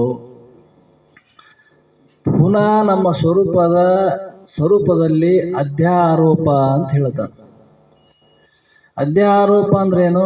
ಇಲ್ಲದೇ ಇರುವಂಥ ಏನೊಂದು ಇಲ್ಲದೇ ಇರುವಂಥ ಆತ್ಮನಲ್ಲಿ ಇವೆಲ್ಲವೂ ತೋರಿದವು ಅಂತ ಹೇಳಿದರು. ಮತ್ತು ತೋರಿದವು ಆದರೂ ಸತ್ಯ ಇದಾವನ, ಅವು ಸುಳ್ಳೇ ಇದಾವ. ಆದರೂ ಕೂಡ ನೇರವಾಗಿ ಆ ಬ್ರಹ್ಮ ಒಂದೇ ಸತ್ಯ, ಉಳಿದೆಲ್ಲ ಮಿಥ್ಯ ಅಂತ ಹೇಳಿದ್ರೆ ಅವನ ಅನುಭವಕ್ಕೆ ಬರಂಗಿಲ್ಲ. ಅದನ್ನ ನಿವಾರಣೆ ಮಾಡೋದಕ್ಕಾಗಿ ಇಲ್ಲಿ 1ನೇ ಸಂಧಿಯಲ್ಲಿ ಹೇಳಿಕೆ ಅಂತ ಬಂದರ. ಏನೊಂದು ತೋರದ ಅಜ್ಞಾನವಲ್ಲದ ಸಚ್ಚಿದಾನಂದ ಅದ್ವಯ ನಿತ್ಯ ಪರಿಪೂರ್ಣ ಅಂತ ಇಂದ ಹೇಳಿಕೆ ಅಂತ ಬಂದರ 1ನೇ ಸಂಧಿಯಲ್ಲಿ ಪ್ರಾರಂಭ ಮಾಡ್ಯಾರ. ನಮ್ಮ ಮೂಲ ಸ್ವರೂಪ ಹೆಂಗೈತೆ? ಅದು ಏನೊಂದು ತೋರದ, ಅದು ಏನು ತೋರದ ಅಂದ್ರೆ ಪ್ರತೀತಿ ಆಗದೆ ಇರುವಂತ ನಮ್ಮ ಸ್ವರೂಪ ಐತೆ. ನಮಗೆ ತಿಳಿದ ನಾವು ನೋಡಿವಂತ ನಾವು ಅನ್ಕೊಂಡಿವಿ. ಏನ್ ತಿಳಿತದ? ಅದು ಏನು ತೋರ್ಲಾರ್ದ ನಿನ್ನ ಸ್ವರೂಪ ಐತೆ ಅಂತ ಅಂತಾರ. ಅದು ಇಂದ್ರಿಯ ಗೋಚರ ಅಲ್ಲ. ಇಂದ್ರಿಯಾದಿ ಗೋಚರಕ್ಕಿತ್ತಂದ್ರೆ ಎಲ್ಲರಿಗೂ ತಿಳಿದಂಗೆ ತಿಳಿಬಹುದಾಗಿತ್ತು. ಕಣ್ಣಿನಿಂದ ಕಿವಿಲಿಂದ ಕೇಳಿದರೆ ಕೇಳ್ತದೇನದು. ಅದಕ್ಕೆ ಅತೀತವಾಗಿರುವಂಥ ಮನಾದಿ ಇಂದ್ರಿಯಗಳಿಗೆ ಅದು ಮೀರಿರತಕ್ಕಂಥ ನಿನ್ನ ಸ್ವರೂಪ ಐತಿ. ಅಂತಹ ಸ್ವರೂಪದಲ್ಲಿ ಪ್ರತೀತಿ ಎಲ್ಲಿಂದ ತರಬೇಕು? ಏನೊಂದು ಪ್ರತೀತಿ ಇಲ್ಲದ. ಮತ್ತೆ ಇಲ್ಲ ಅಂತ ಹೇಳಿದ್ರೆ ಆಯ್ತಲ್ರಿ. ಅಂದ್ರೆ ಶೂನ್ಯವಾದಿಗಳು ಹೇಳ್ತಾರಲ್ಲ, ಬೌದ್ಧ ಸಂಪ್ರದಾಯದಲ್ಲಿ ಶೂನ್ಯ ಅಂತ ಹೇಳ್ತಾರ ಅವ್ರು. ಆತ್ಮ ಶೂನ್ಯ ಇದನ ಅಂತ. ಮತ್ತೆ ಅವ್ರ ಮತ ಶ್ರೇಷ್ಠ ಆಗ್ತದ, ವೇದಾಂತ ಇಲ್ಲೇನು? ಅದಕ್ಕೆ ಅದನ್ನ ತಿರಸ್ಕಾರ ಮಾಡೋದಕ್ಕಾಗಿ ಅದಕ್ಕೆ ಏನೊಂದು ತೋರದ ಅಜ್ಞಾನವಲ್ಲದ ಅಂದ್ರು. ಹೆಂಗೆ ಅದು ಶೂನ್ಯ ಅಲ್ಲಪ್ಪ, ಅದು ಅಜ್ಞಾನ ಅಲ್ಲ, ಅದು ಜ್ಞಾನ ಸ್ವರೂಪ ಐತಿ ಅಂತ ಹೇಳೋದಕ್ಕಾಗಿ ಅಲ್ಲಿ ಲಕ್ಷಣ ಹೇಳಿಕೆ ಅಂತ ಬಂದ್ರು. ಯಾಕೆ ಹೇಳಿದ್ರಿ ಇವೆಲ್ಲ ಲಕ್ಷಣಗಳು ಅಂತಂದ್ರೆ, ನೇರವಾಗಿ ನಿನ್ನ ಸ್ವರೂಪ ತೋರಿಸ್ಲಿಕ್ಕೆ ಬರ್ಲಿಲ್ಲದ್ರೆ ಕೂಡ ಪರವಾಗಿಲ್ಲ, ಅದನ್ನ ತೋರಿಸೋದಕ್ಕಾಗಿ ಆತ್ಮನು ಯಾವ ನಿರ್ವಿಷಯ ಆಗಿರುವಂಥವನು, ಅವನು ಯಾವ ವಿಷಯಕ್ಕೆ ಗೋಚರಲ್ಲ ಮತ್ತು ನಿರುಪಾಧಿಕ ಇದಾನ ಮತ್ತು ಯಾವ ಪ್ರಮಾಣಕ್ಕೂ ಸಿಲುಕೋನಲ್ಲ. ಪ್ರತ್ಯಕ್ಷಾದಿ 6 ಪ್ರಮಾಣಗಳಿಂದನೂ ತಿಳಿಸ್ಲಿಕ್ಕೆ ಬರಂಗಿಲ್ಲ ಆತ್ಮನಿಗೆ. ಮತ್ತೆ ಇಂಥ ಆತ್ಮನ ತೋರಿಸ್ಬೇಕಾದ್ರೆ ನಿನಗೆ ಮೊದಲು ತೋರೋವನ್ನ ತಿಳಿಸಿ ಆಮೇಲೆ ಅದಕ್ಕೆ ಸಾಕ್ಷಿ ಆಗಿರುವಂಥ ಆತ್ಮ ನೀ ಇದ್ದೆ ಅಂತ ಹೇಳಬೇಕಾಗಿದೆ. ಇದೇ ಒಂದು ಈಗ ಏನು ಎಂದೂ ಗಿಡ ನೋಡ್ಲಾರ್ದವನು ಒಂದು ಮಾವಿನ ಗಿಡ ಹೆಂಗಿರ್ತದಪ್ಪ ಅಂತ ಕೇಳಿದವನಿಗೆ ಆ ಗಿಡಕ್ಕ ಸ್ವರೂಪವನ್ನು, ಅದರ ಲಕ್ಷಣವನ್ನು, ಅಂತ ಹಣ್ಣಿನ ದೃಶ್ಯವನ್ನು ಹೇಳಬೇಕು. ಯಾಕೆ ಅವ್ನು ನೋಡೇ ಇಲ್ಲ, ನೇರವಾಗಿದೆ ಅಂತ ಹೇಳಕ ಬರಂಗಿಲ್ಲ. ಅದಕ್ಕಾಗಿ ಅದಕ್ಕೆ ವಿರುದ್ಧವಾಗಿರುವಂಥ ಲಕ್ಷಣಗಳನ್ನು ಹೇಳಿ ಅದನ್ನ ಹೆಂಗೆ ತೋರಿಸ್ತಾರೋ ಅದರಂಗ ಇಲ್ಲಿ ಆತ್ಮನು ನಿರ್ವಿಷಯವಾಗಿರುವುದರಿಂದ ಅಂಥ ಆತ್ಮ ಸ್ವರೂಪದಲ್ಲಿ ತೋರುವಂಥ ಈ ಅನಾತ್ಮ ರೂಪವಾದ ಜಗತ್ತನ್ನು ತೋರಿಸಿ, ಈ ದೇಹವನ್ನು ತೋರಿಸಿ ಇದು ಮಿಥ್ಯ ಅಂತ ನಮ್ಮಲ್ಲಿ ನಿಶ್ಚಯ ಮಾಡಿ ಇದನ್ನು ತಿಳಿಯುವಂಥ ಆತ್ಮನೇ ನೀ ಇದ್ದಿ ಅಂತ ತೋರಿಸೋದೇ ಅದರ ಅಭಿಪ್ರಾಯ.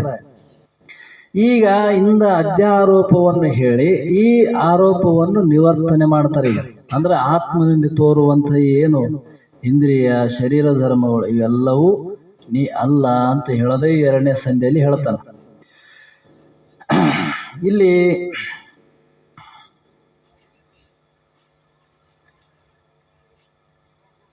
ಜಡ ಪಂಚಭೂತ ಧರ್ಮಗಳಿಲ್ಲ ಆತ್ಮಂಗೆ ಮಡದಿ ನೋಡು ಅಜಡನಪ್ಪೋದರಿಂದ ಸೂತ್ರದಲ್ಲಿ ಹೇಳಿದರು.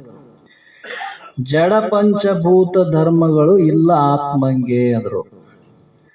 ಭೂತ ಅಂದ್ರೆ ಈ ಪಂಚಮಭೂತಗಳು, ಸಮಸ್ತ ಸೃಷ್ಟಿ ಅದರ ಮೇಲೆ ಪಂಚಮಭೂತಗಳಿಂದ ಸೃಷ್ಟಿಗೊಂಡಂತ ಈ ಸೃಷ್ಟಿ ಏನದ ಶರೀರ ಮೊದಲು ಮಾಡಿಕೊಂಡು ಕಾಣುವಂತ ಅನೇಕ ವಿಧವಾದ ಇವು ಎಲ್ಲವ ಅಂದ್ರೆ ಇಲ್ಲಿ ನಿನಗೇನು ಪ್ರತ್ಯಕ್ಷ ಗೋಚರ ಇದಾವ ಇವೆಲ್ಲವೂ ಜಡ ಇದಾವ ಅಂದ್ರ ಅವ್ರು.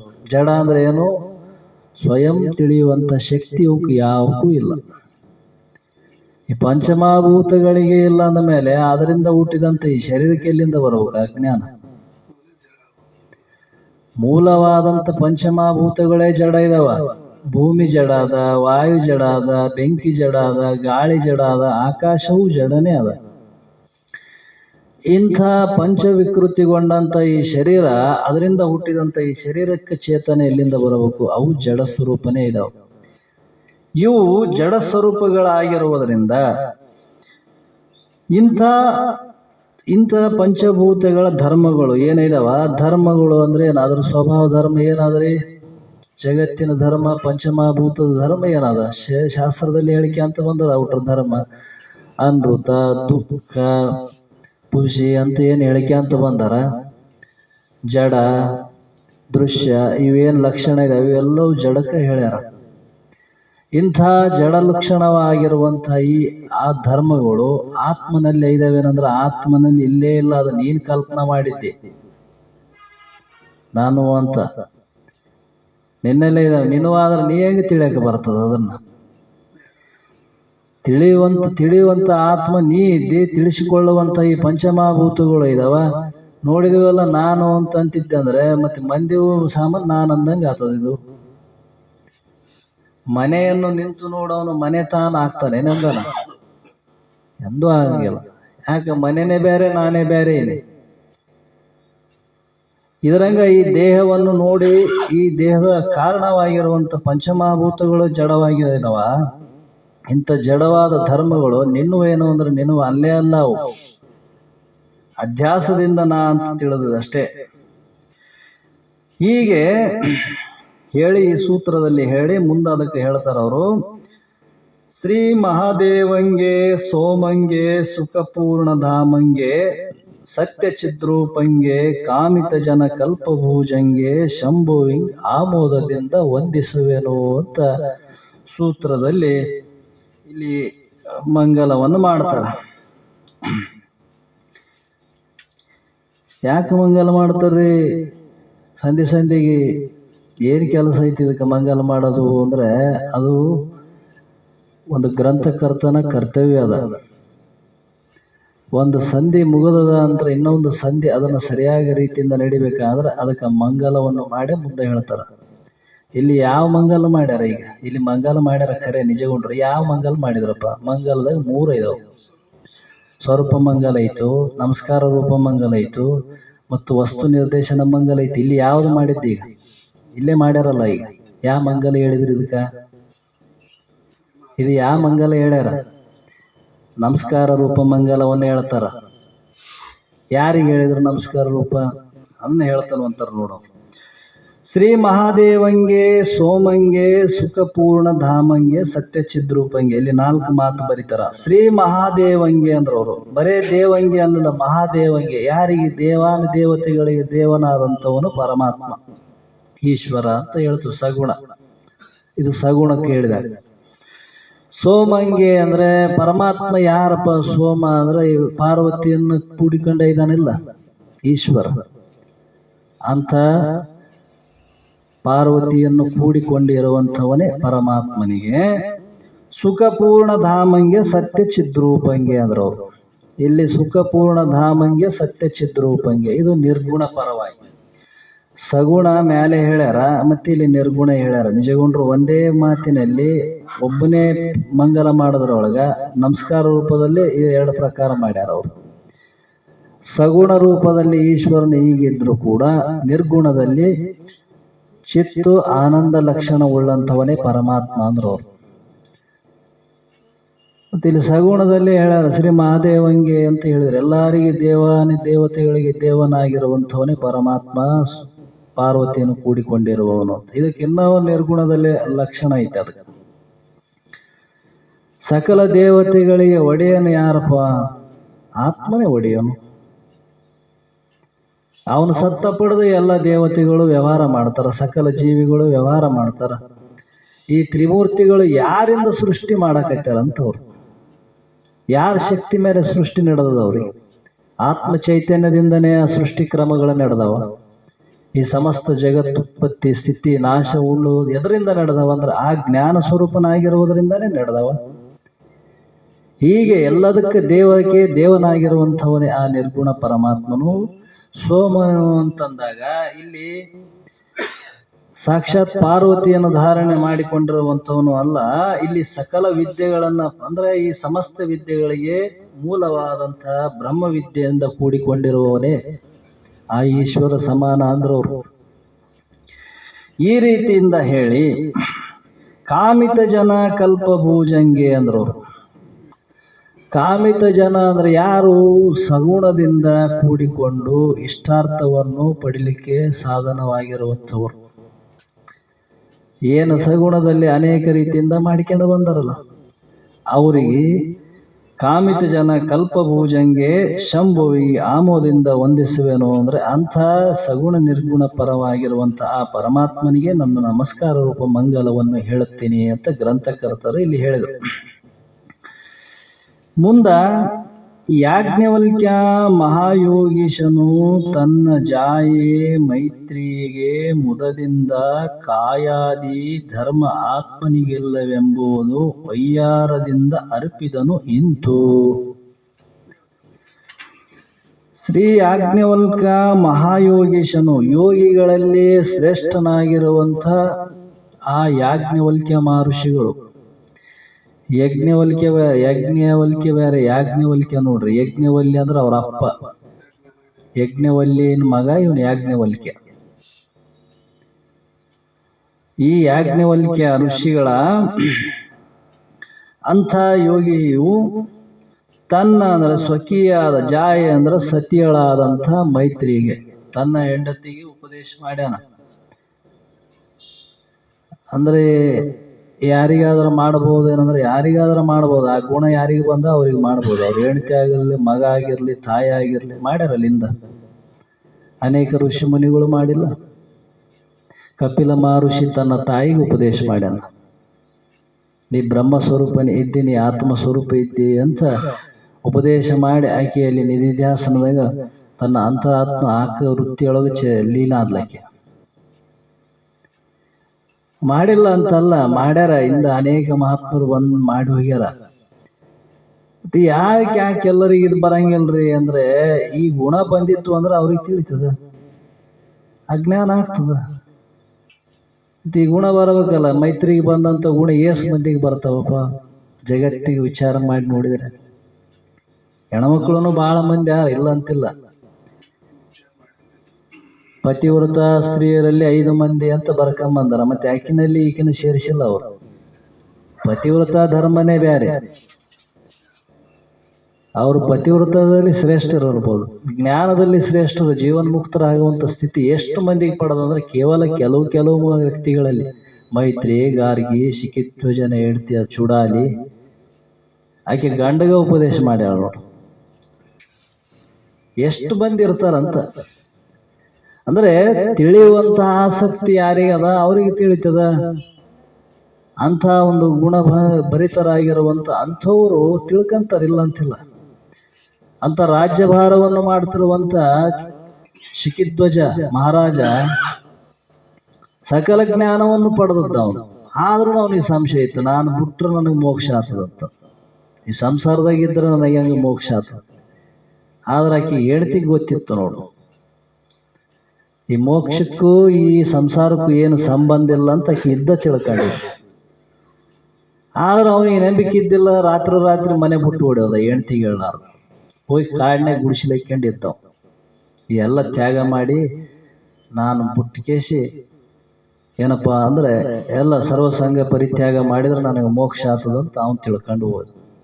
ಇದು ಹೆಂಡತಿಗೆ ಗೊತ್ತಾಯ್ತು, ಇವನು ಹಿಂಗೆ ಮಾಡ್ಯಾನ ನನ್ನ ಗಂಡ ಅಂತ ಆಕೆ ಗೊತ್ತಿತ್ತು. ಆಕೆ ಇಷ್ಟು ಹೇಳಿದ್ರೆ ತಿಳಿಯಂಗಿಲ್ಲ, ಇವನಿಗೆ ನನ್ನ ಮಾತು ಕೇಳಂಗಿಲ್ಲ ಅಂತಂದು ಆಕೆ ಒಬ್ಬ ಗುರುವಿನ ಸಾಧು ವೇಷ ಹಾಕೊಂಡು ಹೋದ್ಲಾಕೆ. ನಾನು ಕುಂಭಸಂಭವರ ಋಷಿ ಒಬ್ಬ ಋಷಿಯ ನಾನು ಏನಪ್ಪಾ ಅಂದ್ರೆ ಅವ್ರ ಶಿಷ್ಯರು ಅಂತ ಈಕೆ ವೇಷ ಹಾಕೊಂಡು ಹೋಗಿದ್ಲಾರಿ. ಹೋಗಿ ಅವ್ನು ಕಾಡಿನಾಗ ಗುಡಿಸಿಲ್ ಹಾಕೊಂಡು ಕೇಸಿ ಅವಕ್ಕೆ ಚಪ್ಪರ ಆಗ್ತದಂತ ಮೇಲೆ. ಮಳೆ ಗಿಳೆ ಬಂದ್ರೆ ಇರಾಕ ಬೇಸ್ ಆಗ್ತದ. ಈ ಚಳಿಯಾಗ ಮಳೆಗೆ ಎಲ್ಲಿರ್ತದ. ಅವಾಗ ಹೋಗಿ ಕೇಳಿದ್ದೆ, ಏನು ಮಾಡಕತ್ತಿದ್ದೆ ಅಂದ್ರೆ, ಇಲ್ರಿ ಹಿಂಗೆ ಬಂದೀನಿ ನಾನು. ಯಾರು ನೀನು? ನಾನು ಇಂಥ ಶಿಖಿಧ್ವಜಿ ರಾಜ, ತಿಲ್ಯಾಗ ಬಂದಿನಿ ಕಾಡಿನಾಗ, ಎಲ್ಲ ಬಿಟ್ಟು ಬಂದೀನಿ. ಎದ್ರ ಸಲ? ಮೋಕ್ಷಕ್ಕಾಗಿ, ಮುಕ್ತ ಆಗ್ಬೇಕಂತ ಎಲ್ಲ ಬಿಟ್ಟು ಇಲ್ಲಿಗೆ ಬಂದೀನಿ ತ್ಯಾಗ ಮಾಡಿ. ಯಾವಾಗ ಹೇಳಿಲ್ಲ ಅಂತ ನಾ ರಾಜ ಅಂಬದು ನಿನ್ನ ತಲೆಗೆ ಹಿಂಗೆ ಐತಿಲ್ಲ ಇನ್ನ. ನಾನು ರಾಜ, ನಾ ಬುಟ್ಟಿನಂಬದ ಭಾವನೆ ನಿನಗೆ ಐತೆ ಅಂದ ಮೇಲೆ ನೀ ಹೆಂಗೆ ಮೋಕ್ಷ ಪಡಿತಿದ್ದು ಅಂತ. ಈ ಮೋಕ್ಷಕ್ಕೆ ಅದು ಬಿಡ್ಬೇಕಂತ ನಿನಗೆ ಎಲ್ಲೇನು ಹೇಳ್ಯಾರ? ನಿನ್ನ ನೀ ತಿಳಿದ್ರೆ ನೀ ಮುಕ್ತನೇ ಇದ್ದಿ. ಅದನ್ನ ಬಿಟ್ರೆ ನನಗೆ ಆಗ್ತದ ಮೋಕ್ಷ ಅಂತ ನೀ ತಿಳ್ಕೊಂಡಿರೋದು. ಇದು ನಿನ್ನ ತಪ್ಪು ಕಲ್ಪನೆ ಐತೆ. ಆದ್ರೆ ಬಂದಿದ್ದೆ ಅಷ್ಟು ದೂರ ಬಿಟ್ಟು ಬಂದ್ರು ನೀನು ನಾ ಬುಟ್ಟಿನಂಬದು ಬಿಟ್ಟಿಲ್ಲ ನೋಡು. ಅವಾಗ ಅಲ್ಲಿ ಜ್ಞಾನ ಉಪದೇಶವನ್ನು ಮಾಡಿ ಪುನಃ ಆಕೆ ಬಂದು ಗಂಡನ ಕರ್ಕೊಂಬಂದು ರಾಜ್ಯಭಾರವನ್ನು ಮಾಡಿದಂಥವ್ರು ಇತಿಹಾಸದಲ್ಲಿ ಐತವ್ರು. ಅಂದ್ರೆ ಒಬ್ಬ ಸ್ತ್ರೀ ಅಂತ ಅಲ್ಲ, ಪುರುಷ ಅಂತ ಅಲ್ಲ, ಒಳಗಿರುವಂಥ ಚೇತನ ಒಂದೇ ಇದ್ರು ಕೂಡ ತಿಳಿಯುವ ಆಸಕ್ತಿ ಯಾರಿಗದ, ಅಂಥ ಒಂದು ಸದ್ಗುಣಗಳು ಯಾರಿಗಿದೆ ಅವರಿಗೆ ಅದು ತಿಳಿತದೆ. ಅವ್ರ ಹೆಣ್ಮಕ್ಳಾಗಿದ್ರು ತಿಳಿಯಂಗಿಲ್ಲ ಅಂತ ಏನಿಲ್ಲ, ಸರಳವಾಗಿ ತಿಳಿಯಂಗಿಲ್ಲ ಅಂತ ಇಲ್ಲಿ ಹೇಳ್ತದ ಶಾಸ್ತ್ರದ ಕೆಲವು ನಿಯಮ. ಯಾಕಂದ್ರೆ ಬಹಳ ಚಂಚಲ ವೃತ್ತಿ ಇರ್ತದ ಅಂತ ಹೇಳ್ತಾರ ಅವರು. ಆದ್ರೆ ಎಲ್ಲರಿಗೂ ಅದು ಅನ್ವಯಿಸ್ತದೇನು? ಎಲ್ಲರಿಗೂ ಅನ್ವಯಿಸಂಗಿಲ್ಲ ಅದು. ಹೀಗೆ ತನ್ನ ಪತಿಗಳಾದಂಥ ಸತಿಯಳಾದಂಥ ಮೈತ್ರಿಗೆ ಮುದದಿಂದ ಅಂದ್ರೆ ಸಂತೋಷದಿಂದ, ಆಕೆ ಸಂತೋಷದಿಂದ ಹೇಳು, ಬ್ಯಾಸರ ಪಡ್ಲಾರ್ದಂಗೆ ಹೇಳು ಅಂತ ಆಕೆ ಕೇಳ್ಯಾಳ. ಮತ್ತೆ ಗುರುಗಳಾದವರು ಸಂತೋಷದಿಂದ ಹೇಳಕತ್ತಾರ. ಹೀಗೆ ಕಾಯಾದಿ ಅಂದರೆ ಶರೀರಾದಿ ಧರ್ಮಗಳು ಆತ್ಮನಿಗೆ ಅಂದ್ರೆ ತನ್ನ ಸ್ವರೂಪಕ್ಕೆ ಇಲ್ಲೆಂಬುದನ್ನು ನೀವು ಇಲ್ಲಿವರೆಗೆ ಹೇಳಿರಿ, ನನ್ನ ಸ್ವರೂಪಕ್ಕೆ ಇವು ಯಾವಿಲ್ಲ ಅಂತ ಹೇಳಿದ್ರಿ. ವೈಯಾರದಿಂದ ಅಂದ್ರ ಅವ್ರು ಅಲ್ಲಿಂದ ಹೇಳಿಕೆ ಅಂತ ಬಂದಾಳಕ್ಕೆ ಕೇಳ್ಯಾಳ, ಅದನ್ನ ವಿಸ್ತಾರವಾಗಿ ಹೇಳಂತ. ಇಲ್ಲಿ ವೈಯಾರದಿಂದ ಹೇಳಂದ್ರೆ ಏನು, ವಿಶೇಷವಾಗಿ ಅದನ್ನ ನನಗೆ ತಿಳಿಯಂಗೆ ಹೇಳ್ರಿ ಅಂತ. ನಾವ್ ಅನ್ನಂಗಿಲ್ಲೇನು ಯಾರಿಗನ ಯಾವಾಗ, ಏನಪ್ಪ ಇವತ್ತೇನು ಬೆಲ್ಲ ಚೇಂಜ್ ಹಾಕೊಂಡಿದ್ದಿ, ಇವತ್ತೇನು ಬ್ಯಾರೆ ಇದ್ದಂಗೆ ಐತಿ ನಿಂದ, ಏನು ವಿಶೇಷ ಇದ್ದಿ ಹೇಳ್ತಾ ಇಲ್ಲ ನನಗೆ ಇವತ್ತು ಹಿಂಗೈತೆ ಅಂತ ಹೇಳ್ತಾನ. ಅಂದ್ರೆ ಏನು ದಿವಸ ನೋಡಂಗ, ದಿವಸ ನೋಡ್ತೀವಿ, ದಿವಸ ಕೇಳ್ತೀವಿ. ಆದ್ರೆ ಮೈತ್ರಿ ಇಷ್ಟೆಲ್ಲ ಕೇಳ್ಯಾಳ, ದಿವಸ ಇಷ್ಟೆಲ್ಲ ಹೇಳಿಕೆ ಅಂತ ಬಂದಾರ, ಆದ್ರೂ ಹೇಳ್ತಾಳೆ ವೈಯಾರದಿಂದ ವಿಶೇಷವಾಗಿ. ಅಂದ್ರೆ ಇವತ್ತೊಂದು ವಿಶೇಷವಾಗಿ ಇದಕ್ಕೆ ಉದಾಹರಣೆಯನ್ನು ಕೊಟ್ಟು ನನಗೆ ತಿಳಿಯೋಂಗೆ ಹೇಳ್ರಿ ಅಂತ ಹೇಳ್ತಾಳೆ.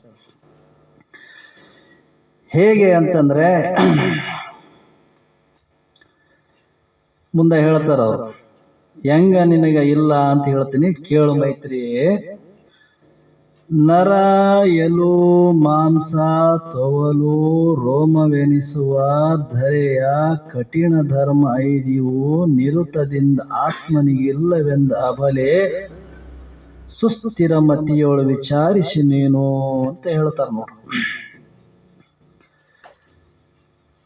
ನರವು ಅಂದ್ರೆ ನರಗಳು, ಶರೀರದಲ್ಲಿ ಏನು ನರ ಇದಾವ, ನರಗಳು. ಎಲುಬು ಅಂದ್ರೆ ಅಸ್ಥಿ, ಎಲುಬು ಅಂತ, ಅಸ್ಥಿ ಅಂದ್ರೆ ಎಲುಬು. ಮಾಂಸವು ಕಂಡ ಐತಲ್ಲ, ಮತ್ತು ತೊಗಲು ಅಂದ್ರೆ ಚರ್ಮ, ತೊಗಲು ಅಂತೀವಿ ನಾವು, ಚರ್ಮ. ರೋಮವೆನಿಸುವ ಅಂದ್ರೆ ಕೂದಲುಗಳು ಎಂದೆನಿಸಿಕೊಂಡಿರುವ, ಹೇಳಿಸಿಕೊಳ್ಳುವಂತ. ಐದಿವು ಅಂದ್ರೆ ಈಗ ಹೇಳಿದ ಐದಿವು ಎಷ್ಟಾದವ್ರಿ ಇಲ್ಲಿ, ನರ ಆಯ್ತು, ಒಂದು ಎಲುಬು ಆಯ್ತು, ಒಂದು ಮಾಂಸ ಆಯ್ತು, ಒಂದು ತೊಗಲಾಯ್ತು, ಒಂದು ಕೂದಲಾಯ್ತು. ಇವು 5 ಸಾಮಾನು ಇದಾವೆ. ಈಗ ಪ್ರತ್ಯಕ್ಷ ನಮ್ಗೆ ಕಾಣ್ತಾವ, ಗೋಚರ ಇದಾವೆ ಎಲ್ಲರಿಗೆ. ಈ ನರ ಅಂತ ನಾಡಿ ಇವು ಎದುರುವಪ್ಪ ಅಂದ್ರೆ ಧರೆಯ ಅಂದ್ರೆ ಪೃಥ್ವಿಯು ಅಂತಂದ್ರು, ಭೂಮಿಯ ಸಾಮಾನುಗಳು ನೋಡಿ ಇವು. ಭೂಮಿ ಯಾಕ್ರಿ, ಇದ್ರ ಗುಣಧರ್ಮ ಇದ್ರಾಗ ತೋರ್ತಾವ ನೋಡು ಅಂದ್ರೆ ಅವ್ರು ವಿಚಾರ ಮಾಡಿ ನೋಡು. ನರಗ ಹೆಂಗ ಇದಾವ್ರಿ, ಭೂಮಿ ಎಷ್ಟನ ಭಾರ ಹಾಕಿ ಒತ್ಕಂತದಿಲ್ಲ, ಅದು ನಮ್ಮನ್ನ ಹೊರ್ತದ, ನಾವು ಒತ್ಕೊಂಡಿದ್ದನು ಹೊರ್ತದ. ಮತ್ತೆ ಈ ಶರೀರ ಒಳಗ ನರ ಇದಾವಲ್ಲ, ನೀ ಎಷ್ಟನ ತಿನ್ನಪ್ಪ, ಹಿಂಗ ಹಬ್ಬಿಸ್ತದ ಹೊರ್ತದೇನು ಅರ್ಧ ಕಿಸ್ ಹೊರಗೆ ಬರ್ತಾವ, ಹಂಗ ಬರಂಗಿದ್ರು ಹೊಡೆದೋತಿದ್ದು ಪೀಪಿ ಹೊಡೆದಂಗ ಪಟ ಪಟ ಪಟ ಪಟ. ಏನೇನೋ ಒತ್ಕಂತೀವಿ, ಏನೇನೋ ತಿರುಗಾಡ್ತೀವಿ.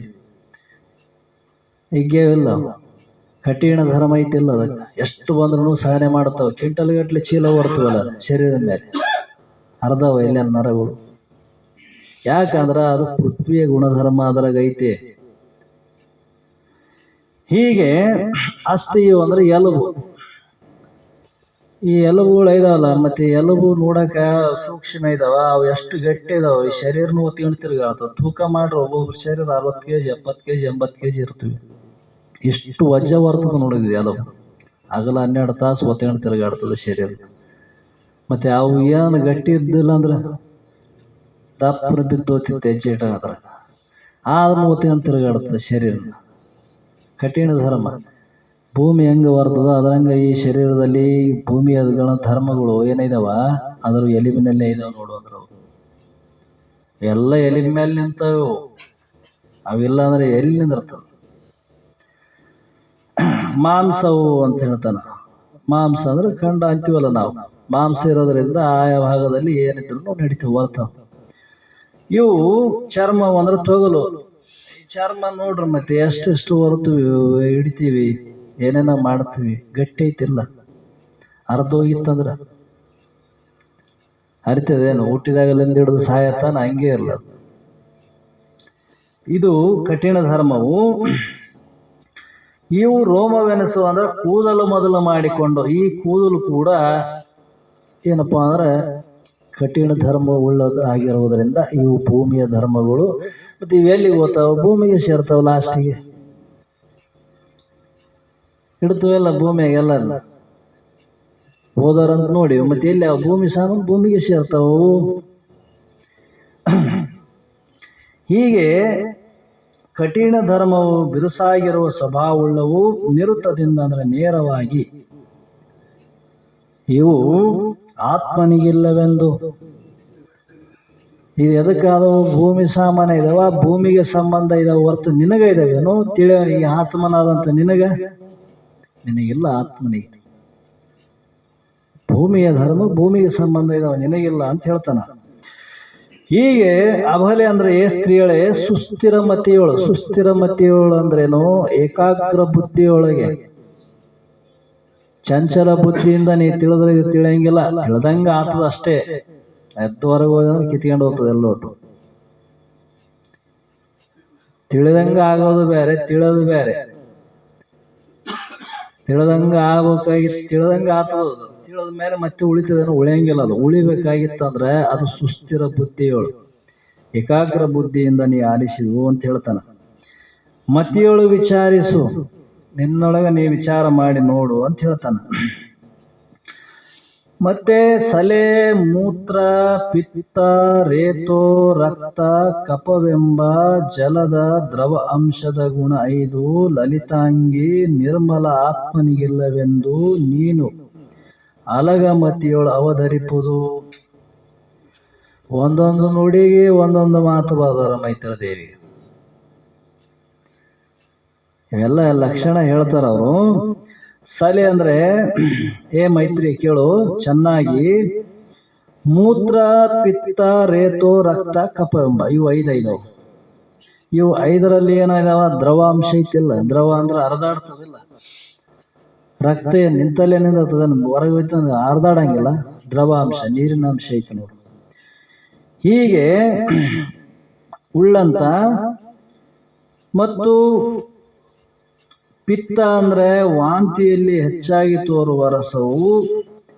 ರೇತು ಅಂತಂದ್ರೆ ಗರ್ಭೋತ್ಪತ್ತಿಗೆ ಕಾರಣವಾದಂಥ ಪುರುಷನಲ್ಲಿರುವಂಥ ವೀರ್ಯವು. ಮತ್ತು ರಕ್ತ ಅಂದ್ರೆ ಉಂಡ ಅನ್ನದ ರಸವು. ಅಗ್ನಿಯ ಪಾಕದಿಂದ ಕೆಂಪಾಗಿ ತೋರುವುದಕ್ಕೆ ರಕ್ತ ಅಂತ ಕರಿತಾರೆ. ಇದೇನು ರಕ್ತ ಹಿಂಗೆ ಆಗ್ಯದ? ಅನ್ನ ಊಟ ಮಾಡಿದ ಮೇಲೆ ಅಲ್ಲಿ ಏನಪ್ಪ ಅಂದ್ರೆ ಪಚನ ಕ್ರಿಯೆ, ಜಠರಾಗ್ನಿಯಲ್ಲಿ ಪಚನ ಆಗಿ ಅದು ರಸ ಆಗಿ ಅದು ಮುಂದೆ ರಕ್ತ ರೂಪವಾಗಿ ಪರಿಣಾಮ ಆಗ್ಯದ ಶರೀರದಲ್ಲಿ. ಈ ರೀತಿಯಾಗಿ ತೋರುವಂಥ.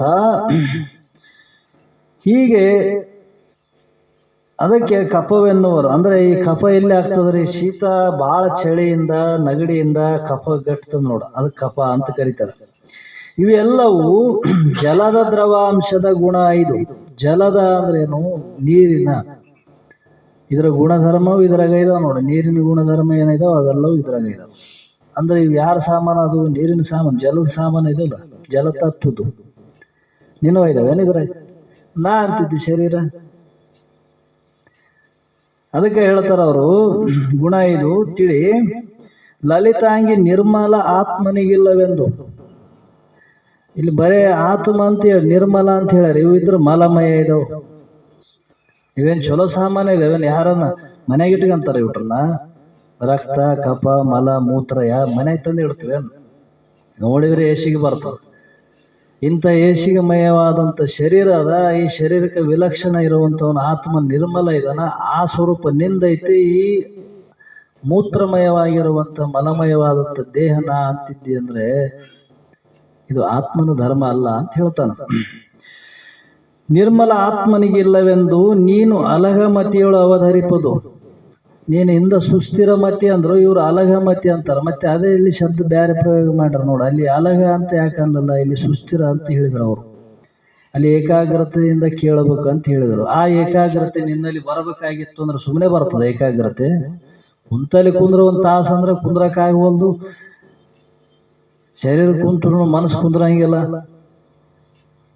ಇಷ್ಟು ಅನೇಕಾಗ್ರತೆ ಆಗ್ತದೆ ವೃತ್ತಿ. ಮತ್ತೆ ಏಕಾಗ್ರತೆ ಬರಬೇಕಾಗಿತ್ತು ಯಾರ ಮತಿಯೊಳಗೆ ಪಾಪ ಇಲ್ಲ ಅವ್ರಿಗೆ ಬರ್ತದೆ ನೋಡಿದ ವೃತ್ತಿ. ಅಲಗ ಮತಿ ಅಂತ ಹೇಳಿದ್ರಲ್ಲ, ನಿರ್ದೋಷವಾದಂಥ ಬುದ್ಧಿ ಉಳ್ಳವರು. ಅಂದ್ರೆ ಬುದ್ಧಿಯಲ್ಲಿ ಪಾಪ ಸಂಸ್ಕಾರ ಇತ್ತಂದ್ರೆ ನಾವು ಎಂದೂ ಏಕಾಗ್ರತೆ ಬರಂಗಿಲ್ಲ. ಬಂದ್ರೂ ಅದು ಉಳಿಯಂಗಿಲ್ಲ, ತಿಳಿಯಂಗಿಲ್ಲ. ಆದ್ರೆ ನೀ ಹಂಗಲ್ಲ, ನೀ ಅಲಗ ಮತಿ ಶುದ್ಧ ಮತಿ ಉಳ್ಳಂಥವಳು ಮೈತ್ರಿಯೇ. ಇದನ್ನ ನಾ ಹೇಳುವಂತ ಮಾತನ್ನ ವಿಚಾರ ಮಾಡಿ ನೋಡು ಅಂತ ಹೇಳ್ತಾರ.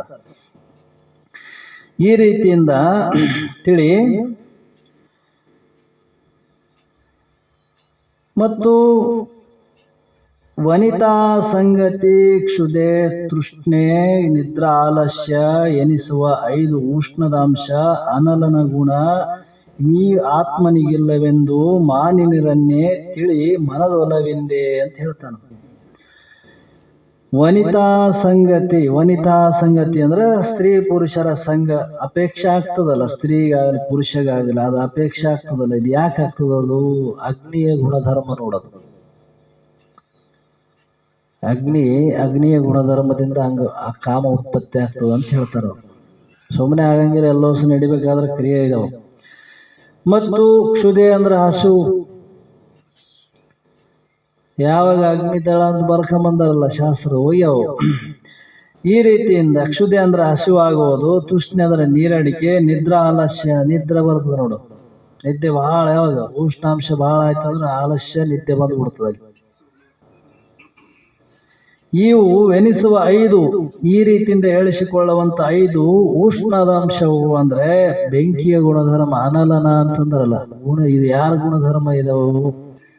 ಅಗ್ನಿಯ ಗುಣಧರ್ಮ ಹೊರತು ನೀನು ಆತ್ಮ, ನಿನ್ನವು ಧರ್ಮ ಅಲ್ಲಪ್ಪ ಇವು ಅಂದ್ರು. ನಿನ್ನವಲ್ಲ ಇವು ಧರ್ಮ. ಆತ್ಮನಿಗಿಲ್ಲವೆಂದು ಮಾನಿನಿರನ್ಯ ತಿಳಿ ಅಂದ್ರೆ, ಮಾನಿನಿರನ್ಯ ಅಂದ್ರೆ ಸ್ತ್ರೀಯರಲ್ಲಿ ಶ್ರೇಷ್ಠಳಾದಂಥ ಮೈತ್ರಿಯೇ. ಮಾನಿನಿ ಅಂದ್ರೆ ಮರ್ಯಾದೆ ಉಳ್ಳವಳು, ಮತ್ತೆ ರನ್ಯ ಅಂದ್ರೆ ಮತ್ತೆ ಮಾನಿನಿ ರನ್ಯ ಮೈತ್ರಾದೇವಿ, ಅದರಲ್ಲಿ ಮರ್ಯಾದೆ ಉಳ್ಳವಳಿಗೆ ಮುಕುಟಮಣಿ ಆಗಿರುತ್ತೆ. ಅಂತ ಸ್ತ್ರೀಯರಲ್ಲಿ ನೀ ಶ್ರೇಷ್ಠಳು. ಉಳಿದವರು ಇದಾರಲ್ಲ ಇನ್ನ ಪಂಚಪತಿವ್ರತರು, ಅವ್ರಕ್ಕಿಂತ ನೀ ಶ್ರೇಷ್ಠ ಇದ್ದೆ ನೋಡು. ಅವರಲ್ಲಿ ಏನ್ ಬರೀ ಅದು ಒಂದೇ ಐತೆ ಗುಣಧರ್ಮ, ಪತಿವ್ರತ ಧರ್ಮ.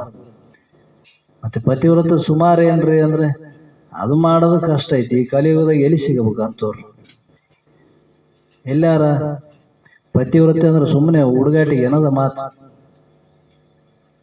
ಗಂಡನ ಮಾತಿಗೆ ಒಂದು ಮಾತು ತಿರುಗಿ ಮಾತಾಡ್ಲಾರ್ದ ಪತಿವ್ರತೆ ಮೊದಲನೇ ಗೊತ್ತಾಗ್ತದೆ. ನೀ ಏನಂತ ಮಾತಾಡಿದ್ರೆ ಹೋಯ್ತು ನಿನ್ನ ಪತಿವ್ರತೆ, ಅಲ್ಲೇ ಕೆಟ್ಟೋಗ್ಬಿಡಿತು.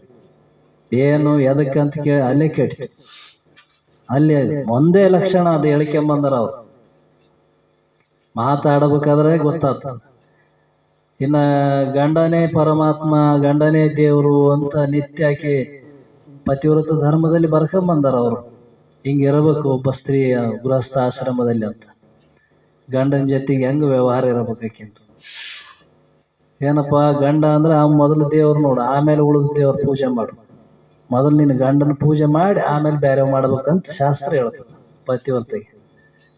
ಎದ್ದ ತಕ್ಷಣ ಮೊದಲು ನಿನ್ನ ಗಂಡನ ಪಾದ ಪೂಜೆ ಮಾಡಿ ಆಮೇಲೆ ಮಾಡ್ಬೇಕು. ಹಿಂದ ಮಾಡಿಕೊಂಡು ಬಂದಾರಲ್ಲ ಹಿಂದ ಪತಿವ್ರತರು, ಅವ್ರದ್ದು ಹೇಳ್ತಾರ. ಅವ್ರು ಮಾಡ್ಯಾರ ಜಗತ್ನಾಗ ನಮಸ್ಕಾರ ಮಾಡ್ಯಾರ? ಯಾರನ್ನ ಮಾಡ್ತಾರ?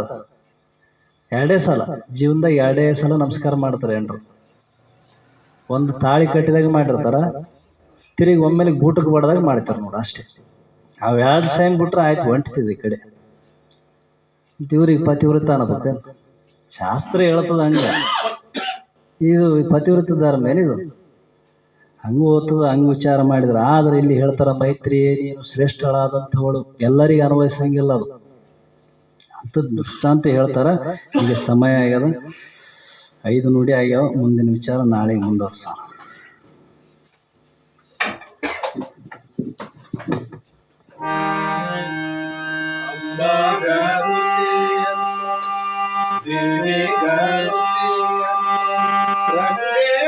ಬೆಳಗಿದೆ ಸುಂಬಲಿ ಸುಂದರ ಸೌವರಿಗೆ ಶಾಂಭವಿಗೆ ಅಂಬಾರುತಿಯನ್ನು ದೇವಿಗಾರುತಿಯನ್ನು ರಂಗೇರು ಬೆಳಗಿದೆ ಸುಂಬಲಿ ಸುಂದರ ಸೌವರಿಗೆ ಶಾಂಭವಿಗೆ